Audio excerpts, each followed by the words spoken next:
Isolating highlights. Sometimes you want to treat your highlights in a different node in order to make the image look more contrasty. So the first thing to do is to balance this image.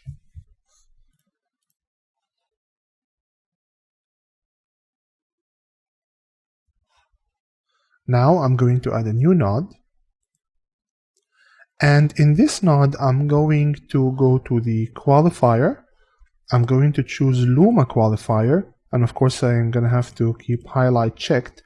And I'm going to hover over the highlights to select the highlights. And to select less of the highlights, I'm going to come to color range, get the picker with a minus, and just select it. Yes. And now we have the highlights. Now let's actually get more of the highlights. Output. Let's actually get more of the highlights, less of the highlights, and yeah, and this is good. Now, I'm going to blur the selection a bit and press highlights again to see the entire image. Now I have this node here controlling the highlights. I'm going to add an outside node to control the rest of the image, which is the shadows and midtones here. I'm going to go back to node 3, which controls the highlights, and I'm going to increase the gamma.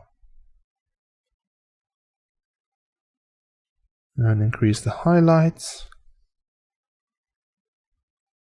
Increase the saturation.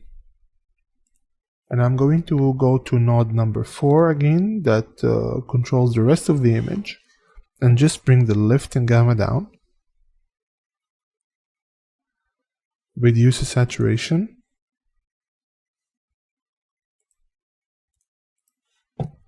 Go back to number 3 and increase the saturation. You notice here that we have the saturation increased. So we're going to go to curves, Luma versus saturation, increase it there.